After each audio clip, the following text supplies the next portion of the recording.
నమస్తే welcome to Y news bulletin లో ముందుగా హెడ్లైన్స్ చూద్దాం.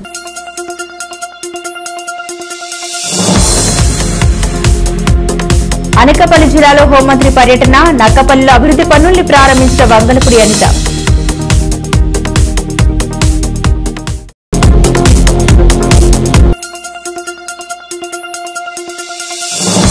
సంచార జాతులపై ఫోకస్ పెట్టిన కమలనాథులు, విముక్త దినోత్సవానికి సన్నాహాలు.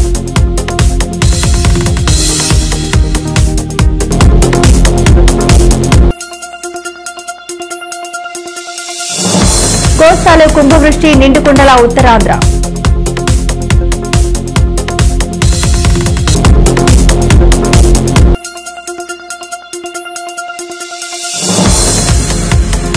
వైకాపా దుష్ప్రచారంపై జ్యోతుల ఫైర్, ఉచిత బస్ సూపర్ హిట్ అన్న Nehru.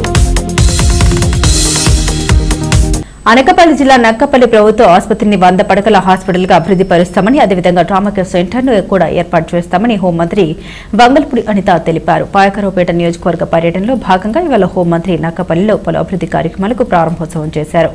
X ray plant, CRM machine, oxygen ప్లాంట్లను ప్రారంభించిన ఆమె సిఎస్ఆర్ నిధులతో మరిన్ని సదుపాయాలు కల్పించారు. అనంతరం కేజీబీవీ స్కూల్లో 41 లక్షలతో నిర్మించిన కంప్యూటర్ రూమ్ ను హోంమంత్రి ప్రారంభించారు.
సంబంధించి ఈరోజు ఒకసారి ఇక్కడ రావటం, అదేవిధంగా ఇక్కడ సిఎస్ఆర్ నిధులతోని, అదేవిధంగా గవర్నమెంట్ నిధులతోని ఇక్కడ ఏర్పాటు చేయబడిన కొన్ని పరికరాలను కూడా ఓపెన్ చేసుకోవడం జరిగింది. నిజంగా చాలా ఆనందదాయకం.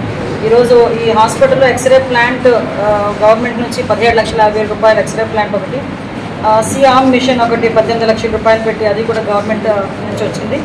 డెక్కన్ కెమికల్స్ వాళ్ళు ఆక్సిజన్ ప్లాంట్ని 10,50,000 రూపాయలు పెట్టి ఈరోజు వాళ్ళు కూడా డొనేట్ చేయడం జరిగింది. హాస్పిటల్ మెడికల్ ఎక్విప్మెంట్కి హెట్రో ఫార్మాస్యూటికల్స్ వాళ్ళు 12,20,000 రూపాయల ఎక్విప్మెంట్ కూడా ఇవ్వడం జరిగింది. టోటల్ హాస్పిటల్ పెయింటింగ్కి వర్క్కి అన్నింటికి కూడా హెట్రో వాళ్ళు సుమారుగా 7 లక్షల రూపాయలు కూడా ఈరోజు ఇవ్వడం జరిగింది. ఓవరాల్గా 65,70,000 రూపాయలకి సంబంధించి ఈరోజు ఒక డెవలపింగ్ యాక్టివిటీ మీద ఈ నక్కపల్లి హాస్పిటల్కి రావటం అనేది నిజంగా చాలా ఆనందదాయకం. సుమారుగా ఇక్కడ మైక్రోపేట్ నియోజకవర్గంలో దగ్గర 30 కిలోమీటర్ల పైన హైవే స్ట్రెచ్ ఉంటుంది. యావరేజ్ చూసుకున్నా కూడా మ్యాక్సిమం ఎక్కువ యాక్సిడెంట్ కేసులు ఎక్కువగా నమోదయ్యే పరిస్థితి. లాస్ట్ నుంచి కూడా ఒక ఆర్థోపెడిక్ లేకుండానే చాలా సంవత్సరాలు ఈ హాస్పిటల్ నడిచిన సందర్భం. కానీ ఈరోజు ద బెటర్ ఆర్థోపెడిక్ కానీ గైనిక్ కానీ ఎనస్థీషిస్ట్ ఇప్పుడు ఇక్కడ కావాల్సింది సుమారుగా 7 డాక్టర్స్ ఈరోజు ఇక్కడ 9 మంది డాక్టర్స్ ఈరోజు ఇక్కడ వర్క్ చేస్తున్నారు. వాళ్ళతో పాటు స్టాఫ్ అందరూ కూడా మంచి బిగ్ వేలో పనిచేస్తున్నారు. ఇక్కడ నేను చెప్పడం జరిగిందంటే ఇక్కడ హైజీన్ మెయింటైన్ చేసి ఇక్కడికి వచ్చిన రోగులకి ఎక్కడ కూడా ఎటువంటి ఇబ్బంది కలగకుండా చూసుకోవాల్సిన బాధ్యత కూడా ఉంది. ఎస్పెషల్లీ ఇక్కడ ఒక ట్రామా కేర్ సెంటర్ ఏర్పాటు చేయమని చెప్పి ఇక్కడ ఉన్న డాక్టర్స్ అందరూ కోరిక మేరకు నేను గవర్నమెంట్కి కూడా అప్పీల్ చేయడం జరిగింది. యాజ్ ఎల్ యాజ్ పాసిబుల్ ఇక్కడ ఒక ట్రామా కేర్ సెంటర్తో పాటు 100 బెడ్కి కూడా ప్రపోజల్స్ పంపించున్నాం. ఎందుకంటే ఇప్పుడు మనం అబ్జర్వ్ చేసుకుంటే ఈ రోజున బెడ్స్ కూడా సరిపోవట్లేదు.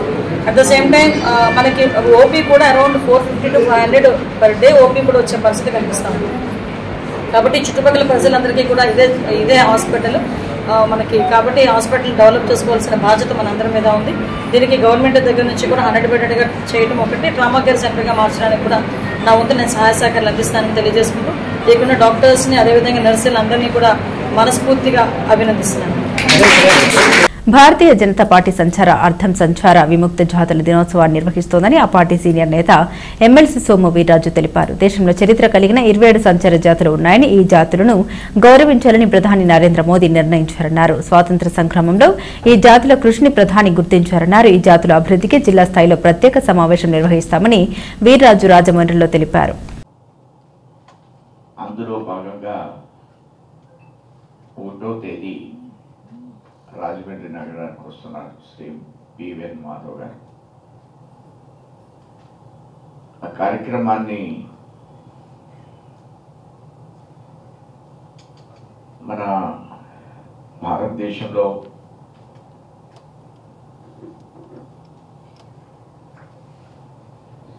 అనేక రోజులుగా ప్రధానమంత్రి ఒక కర్తవ్యాన్ని స్వీకరించారు. వికసిత భారత్. ఆంధ్రప్రదేశ్లో స్వర్ణాంధ్ర, భారతదేశంలో వికసిత భారత్ అనేటువంటి కార్యక్రమాన్ని ఈ కార్యక్రమాన్ని స్వీకరిస్తూ అధ్యక్షుడు వారు ఈ పర్యటన చేస్తూ ఉన్నారు. ఈ వికసిత భారత్ అనే అంశాన్ని కార్యకర్తలు సారథులుగా, ఆయన సారథి, కార్యకర్తలు సారథులు, ఆయన కర్తవ్యాన్ని కార్యకర్తలు కార్యోన్ముఖులై ఈ వికసిత భారత్లో స్వర్ణాంధ్ర లక్ష్యాన్ని స్వీకరిస్తూ కింద స్థాయి వరకు సబ్కా సాత్, సబ్కా వికాస్, సబ్కా ప్రవాస్, సబ్కా ప్రయాస్ పూర్ణంతో దీన్ని ప్రతి కార్యకర్త స్వీకరిస్తూ వారి చేత స్వీకరించే విధంగా అధ్యక్షుడు ఈ కర్తవ్యాన్ని కార్యకర్తలు స్వీకరించే విధంగా వారు పర్యటన కొనసాగిస్తూ ఉన్నారు. ఇది ఏ అధ్యక్షులైనా పర్యటన చేస్తూ ఉంటారు. కానీ దీనిలో కొంత ఒక కమిట్మెంట్ని, ఒక కార్యాచరణని స్వీకరిస్తూ ఈ పర్యటన చేస్తున్నారు. ఈ పర్యటనలో ప్రధానంగా రాజమండ్రిలో అద్భుతంగా చేయాలి అని ఈరోజు కార్యకర్తలందరూ కూడా కార్యాచరణని చేయడం కోసం సమావేశాలు కూడా ఏర్పాటు చేయడం జరిగింది. ప్రధానంగా రాష్ట్రంలో 3 పార్టీలు ఏకోన్ముఖంగా ఆంధ్ర రాష్ట్ర అభివృద్ధికి నడుం కట్టి పనిచేస్తున్నాయి.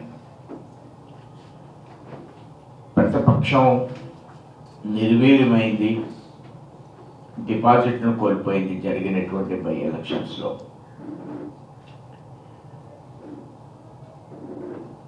కూటమి యొక్క లక్ష్యం రాబోయేటువంటి రోజుల్లో ఈ ప్రతిపక్షాన్ని కకావికలు చేయాలని, ప్రతిపక్షానికి రాష్ట్రంలో స్థానం లేకుండా చేయాలని కార్యక్రమాన్ని రూపకల్పన చేస్తూ ముందుకు వెళ్తున్నాయి. ఎక్కడ కూటమిలో ఏ విధమైనటువంటి పొరపక్షాలు లేకుండా కలిసి కొనసాగడం, ఆంధ్ర రాష్ట్ర అభివృద్ధి, వికసిత భారత్, వికసిత ఆంధ్రప్రదేశ్, స్వర్ణాంధ్ర, ప్రతి జిల్లా కూడా వికసిత తూర్పుగోదావరి, వికసిత అసెంబ్లీ, వికసిత కోరుకొండ మండలం, వికసిత కాతేరు, వికసిత భారత్ అనే దానికి లక్ష్యం కేంద్ర ప్రభుత్వం 434 కార్యక్రమాన్ని ప్లానింగ్ కమిషన్లో పొందుపరచబడ్డాయి. 432 కార్యక్రమాలు. దీన్ని మన ముఖ్యమంత్రి గారు ఒక రూట్ మ్యాప్ తయారు చేశారు, ఒక రూటింగ్ తయారు చేశారు. మన రాష్ట్రంలో ఉన్నటువంటి ఎంపీలందరూ కూడా ఈ 400 సుమారు కార్యక్రమాన్ని ఆంధ్ర రాష్ట్రానికి ఏ విధంగా తీసుకురావాలి, అవి ఆంధ్ర రాష్ట్రంలో ప్రతి ప్రజలకి చేరే విధంగా ఏ విధంగా ఎంపీలు ప్రయత్నం చేయాలి. ఇది ఒక అద్భుతమైనటువంటి వ్యవహార శైలి. ఇన్ని కార్యక్రమాన్ని కింద స్థాయి దాకా కేంద్ర ప్రభుత్వ కార్యదర్శులతో ఎంపీలు నిర్మాణం చేస్తూ వాటితో కోఆర్డినేట్ చేస్తూ అవి ఆంధ్ర రాష్ట్రంలో ప్రతి గ్రామానికి ఆ నిధులను సమీకరిస్తూ ఆంధ్ర రాష్ట్ర వికసిత భారత స్వర్ణాంధ్ర, ఆంధ్ర రాష్ట్రంలో ఉన్నటువంటి ప్రతి గ్రామాన్ని, నేను అనుకునే స్వర్ణాంధ్ర, అనపర్తి అసెంబ్లీ, రాజమండ్రి కార్పొరేషన్, రాజమండ్రిలో ఉన్నటువంటి ప్రతి డివిజన్, కాతేరు గ్రామం, ఇందులో 430 రకాల కార్యక్రమాలను ప్రజలకి సజావుగా చేర్చినట్లయితే అదే వికసిత భారత్, అదే స్వర్ణాంధ్ర. ఈ లక్ష్యాన్ని నూరు పొయ్యడం కోసం రాష్ట్ర అధ్యక్షులు పర్యటన చేస్తూ కార్యకర్తలను సైనికులుగా, కార్యోన్ముఖులుగా 161 స్థానాలు ఇచ్చినటువంటి ప్రజల్ని ఏ విధంగా రాష్ట్రాన్ని తీర్చిదిద్దాలి, ఏ విధంగా ప్రజల దగ్గరికి వెళ్ళాలి, ఏదైతే ఆంధ్ర రాష్ట్ర ముఖ్యమంత్రి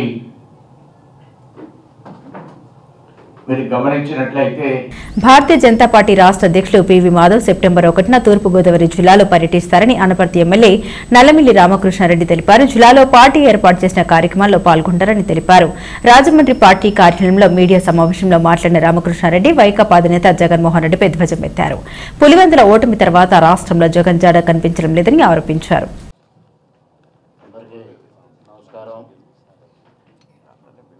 ఈరోజైతే 2 కార్యక్రమాల కోసం మీడియా సమావేశాన్ని భారతీయ జనతా పార్టీ జిల్లా అధ్యక్షులు ఏర్పాటు చేయడం జరిగింది. దానిలో ఒకటి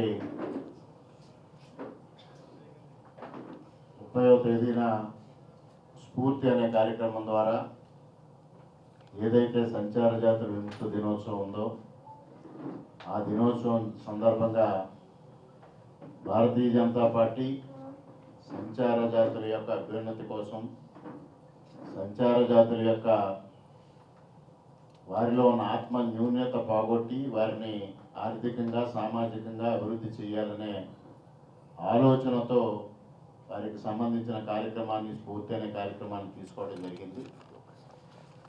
చరిత్ర మరిచిన ఆధునిక సమాజానికి గతాన్ని గుర్తు చేస్తూ, భవిష్యత్తు నిర్మిస్తూ భారతీయ మూలాలను గుర్తు చేస్తున్న సమూహం, సంచార సమాజం వారి యొక్క త్యాగాల్ని స్మరిస్తూ భారతీయ జనతా పార్టీ ఆధ్వర్యంలో చేపట్టిన ఈ కార్యక్రమానికి సంబంధించి జిల్లా నాయకులందరినీ సమాయత్తం చేయడం కోసం, మీడియా ద్వారా ప్రజలను సమాయత్తం చేయడం కోసం ఈ కార్యక్రమాన్ని చేపట్టడం జరిగింది. అదేవిధంగా 1వ తేదీన భారతీయ జనతా పార్టీ రాష్ట్ర అధ్యక్షులు పివిఎన్ మాధవ్ గారు తూర్పుగోదావరి జిల్లాని సందర్శిస్తున్న సందర్భంలో ఆ కార్యక్రమాన్ని పెద్ద ఎత్తున విజయవంతం చెయ్యాలి అనే ఒక పిలుపు ఇవ్వడం కోసం కూడా ఈరోజు సమావేశం ఏర్పాటు చేసుకోవడం, దానికి ముందుగా మీడియా సమావేశం ఏర్పాటు చేసుకోవడం కూడా జరిగింది. మరి స్ఫూర్తి యొక్క విషయాలన్నింటినీ పెద్దలు వీర్రాజు గారు వివరించడం జరిగింది. ఇవాళ భారతీయ జనతా పార్టీ నరేంద్ర మోడీ గారు ప్రధానమంత్రి గారు వికసిత్ భారత్ ఆత్మనిర్భర్ భారత్ అనే కార్యక్రమం ద్వారా భారతదేశాన్ని అన్ని విధాలుగా అభివృద్ధి చెయ్యాలి, అన్ని విధాలుగా సంక్షేమం సాధించాలి, సేవా కార్యక్రమాలు చేయాలి, తద్వారా భారతదేశంలో ఒక సుపరిపాలన అందించాలి అనే దిశగా 11 సంవత్సరాలుగా వారు కృషి చేయడం జరుగుతూ ఉంది. వారి కృషి అనేక విధాలుగా ఫలించింది. ఇవాళ భారతదేశం ఆర్థిక రంగంలో 4వ స్థానాన్ని, ప్రపంచంలో 4వ స్థానాన్ని ఆక్రమించడం ద్వారా ఇవాళ అనేక అగ్రరాజ్యాల సరసన చేరి అతి తొందరలోనే 3వ స్థానానికి చేరి మొదటి స్థానానికి కూడా తొందరలోనే ఎగబాకుతుందనడంలో ఎటువంటి సందేహం లేని పరిస్థితిని ఇవాళ నరేంద్ర మోడీ గారు సృష్టించారనడంలో ఎటువంటి సందేహం లేదు. అదేవిధంగా మరోపక్క రక్షణ రంగంలో ఎటువంటి స్వయం సమృద్ధి సాధించాం. మన దేశంలో తయారైన రక్షణ రంగంలో తయారైన ఉత్పత్తుల ద్వారానే ఈరోజు పెద్ద ఎత్తున పాకిస్తాన్ పైన మనం విజయం సాధించిన పరిస్థితిని కూడా మనం చూస్తూ ఉన్నాం. ఇటువంటి పరిస్థితుల్లో అనేక అగ్రదేశాలకి భారతదేశం పైన ఒక కంటకింపుగా మారిన పరిస్థితిని కూడా చూస్తూ ఉన్నాం. ఇవాళ సాక్షాత్తు ట్రంప్ మాట్లాడిన మాటలు బంగాళాఖాతంలో వాయుగుండం కారణంగా ఉత్తరాంధ్ర జిల్లాలో విస్తారంగా వర్షాలు పడుతూనే ఉన్నాయి. నిన్నటి నుండి ఇవాళ మధ్యాహ్నం వరకు వర్షం పడుతూనే ఉంది. కుంభవృష్టి వర్షాలకు జిల్లాలోని జలాశయాల్లో జలకళ సంతరించుకుంది. ఇన్ఫ్లోను బట్టి అదనపు నీటిని విడిచిపెడుతున్నారు. అనకాపల్లి పట్టణం జడివానకు తడిసి ముద్దైంది. పట్టణంలో రోడ్లు సెలయేరును తలపించాయి. శారదా నది వరద నీటితో ఉరకలేస్తుంది. వర్షపు నీటిలో వరి పొలాలు మునిగాయి.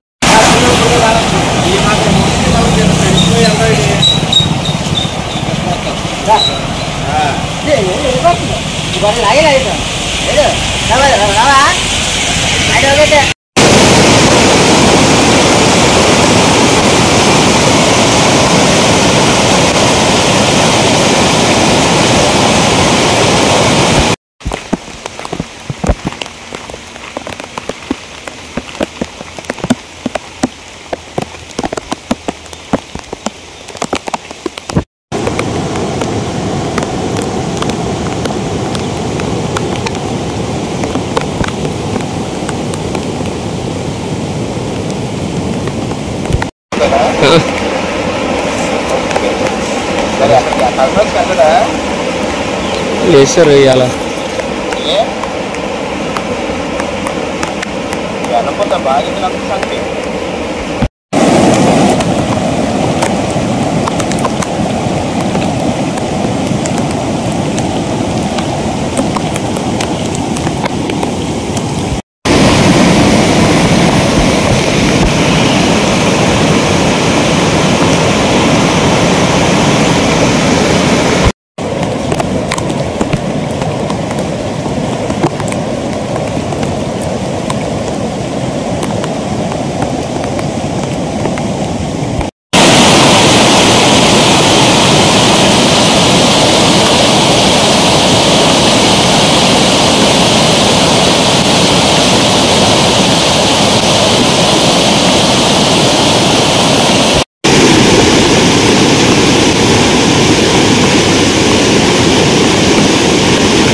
అది పాటలు పెట్టి ఇది చెప్తా దేనికి అక్కడ అడుగుతారా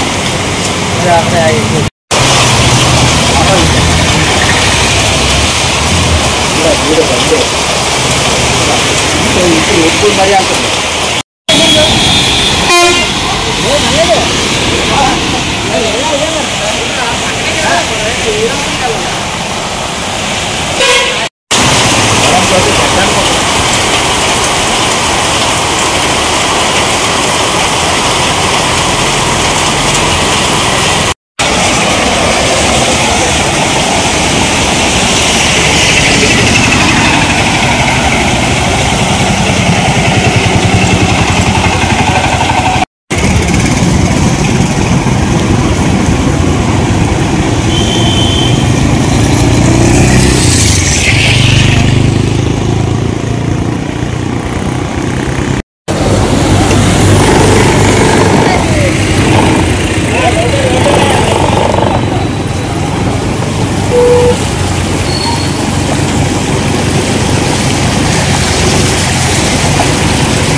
అప్పుడే ట్రైన్ కూడా ఇస్తుంది కాదు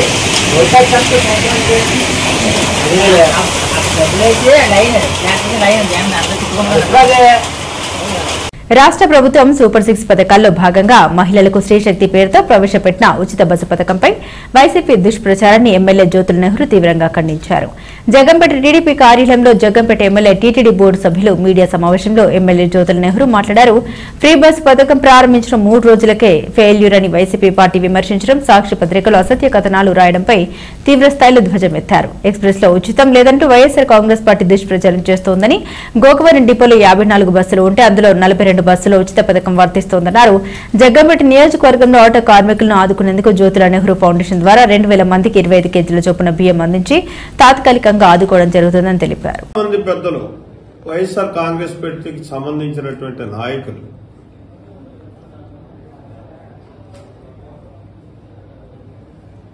ఫ్రీ బస్సు గురించి చాలా రకరకాలుగా చెప్తున్నారు.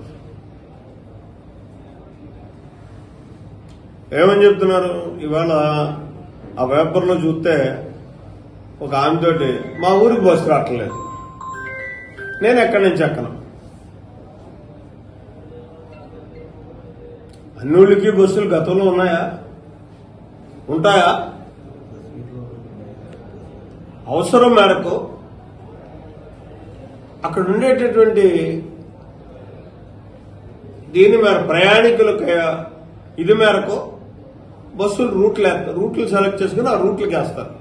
ఆ రూట్లకి వెళ్ళి మనం ఎక్కాల్సినటువంటి అవసరం ఉంటుంది. 1 కిలోమీటర్, 2 కిలోమీటర్లు, 5 కిలోమీటర్లు వెళ్తేనే బస్సు దొరుకుతుంది నీకు. ఇటువంటి అన్ని చూసి పేపర్లో వేసి ఇది ఫెయిల్యూర్. అసలు పిచ్చినా కొడక. ఇవాళ నిన్న ప్రారంభించింది, మొన్న ప్రారంభించడం జరిగింది 15వ తారీఖునే. ఇవాళ 18వ తారీఖు, 3 రోజులైంది. ఇందులో చేర్పులు మార్పులు కూడా ఉంటాయి ఖచ్చితంగానే. ఇది ఒక మంచి ప్రభుత్వం పనిచేస్తుంది. ఇవాళ ప్రజలకు అందుబాటులో ఉండాలి 24 గంటలు అనేటటువంటి ఆలోచనతో పనిచేస్తున్నటువంటి ప్రభుత్వం అయితే అప్పుడే తొందరపడిపోతే ఎలాగా? అప్పుడే భుజాలు తడుముకుంటే ఎలాగా? నువ్వు ఇందులో తప్పులు ఎదిగేద్దాం అనుకుంటే ఎలాగా? నిజంగా వెళ్లాల్సిన రూట్ కొత్తగా కూడా రూట్లు వేయాల్సినవి ఉంటాయి, వేస్తాం. నిన్న ఉదాహరణకి ముఖ్యమంత్రి గారు ఒకటే చెప్పాడు. మొన్న తీసుకున్నటువంటి నిర్ణయాలు అయితే ఘాట్ రూట్స్ లో ఫ్రీ లేదు అన్నాడు. నిన్న ఏం చెప్పాడు? ముఖ్యమంత్రి చెప్పలే ఘాట్ రూట్స్ లో ఫ్రీ లేదని, అధికారులను నిర్దేశించారు. అది కరెక్ట్ కాదు. రాష్ట్రం అంతా ఫ్రీ అన్నాడు. ఇక్కడ రాష్ట్రం అంతా ఫ్రీ అన్న తర్వాత ఇంకా అడ్డే ఉంది. మొన్న అధికారుల నిర్ణయమో లేకపోతే అక్కడ ప్రభుత్వ నిర్ణయం తీసుకున్న తర్వాత అబ్బాయి అక్కడికి కూడా అవసరం ఉంది, ఘాట్ రూట్ నుంచి కూడా మనం ప్రయాణం చేసే వాళ్ళు ఉంటారు కాబట్టి వాళ్ళకి కూడా ఫ్రీ ఇవ్వాలనుకున్నాడు.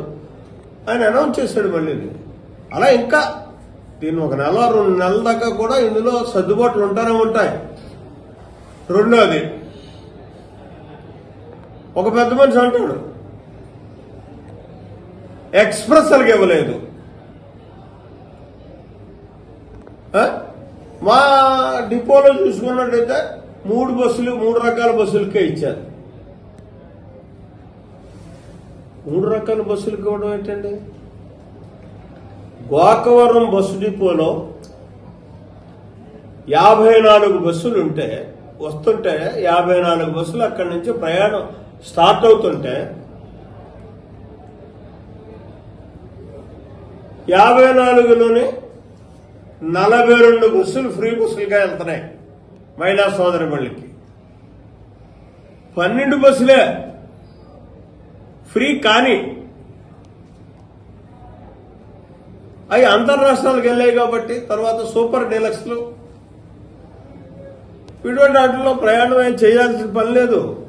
మనం చేసేది 50 కిలోమీటర్లు 60 కిలోమీటర్లు మ్యాక్సిమం 100 కిలోమీటర్లు వెళ్తాం. నువ్వు 100 కిలోమీటర్లకి సూపర్ డీలక్స్ ఎక్కేయాలని ఏ సోదరిమణి కోరుకోదు.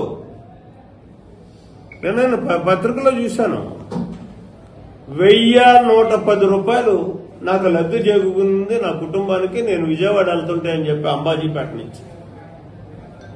ఆ ఫ్యామిలీ ఎంత ఆనందంగా ఉంటుందండి. మళ్ళీ అటు నుంచి వచ్చేటప్పుడు 1110 రూపాయలు. అనకాపల్లి జిల్లాలో జోరు వర్షాలు కురుస్తున్నాయి. నిన్నటి నుండి ఎడతెరిపి లేకుండా కురుస్తున్న వర్షాలకు వాగులు వంకలు పొంగి ప్రవహిస్తున్నాయి. ఎగువ ప్రాంతాల్లో కురుస్తున్న వానలకు జలాశయాల్లోకి ఇన్ఫ్లో పెరుగుతుంది. దీంతో క్రమేణా జిల్లాలోని రిజర్వాయర్ల నీటి మట్టాలు క్రమేణా పెరుగుతున్నాయి. చాలా వరకు చెరువులు కూడా నిండు కుండల్ని తలపిస్తున్నాయి. నిన్న కురిసిన వర్షానికి చోడవరం ప్రాంతంలోని విజయరామరాజుపేట కాజ్వేపై వరద నీరు పోటెత్తడంతో రాకపోకలకు తీవ్ర అంతరాయం ఏర్పడింది. జిల్లాలో వర్షాల పరిస్థితిని అధికార యంత్రాంగం ఎప్పటికప్పుడు పర్యవేక్షణ చేస్తుంది.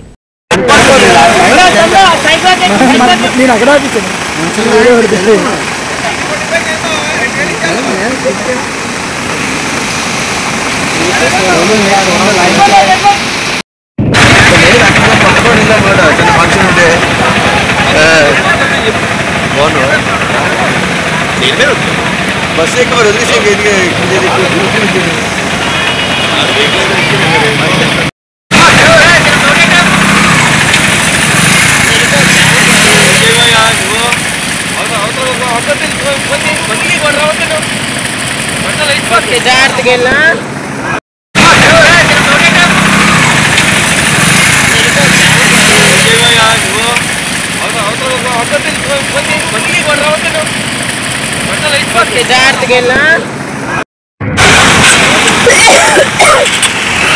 బులెటిన్ ముగించే ముందు హెడ్లైన్స్ మరోసారి.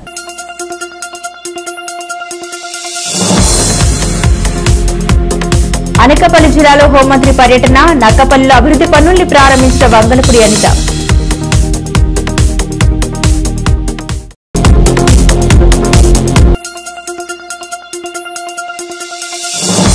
సంచార జాతులపై ఫోకస్ పెట్టిన కమలనాథులు, విముక్త దినోత్సవానికి సన్నాహాలు.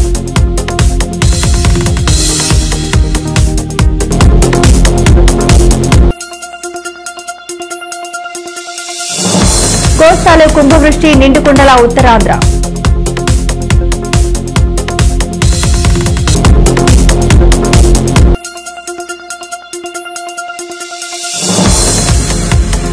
వైకాపా దుష్ప్రచారంపై జ్యోతుల ఫైర్, ఉచిత బస్ సూపర్ హిట్ అన్న నెహ్రూ. ఇవి బులెటిన్ అప్డేట్స్. మరిన్ని అప్డేట్స్ కోసం చూస్తూనే ఉండండి వై న్యూస్.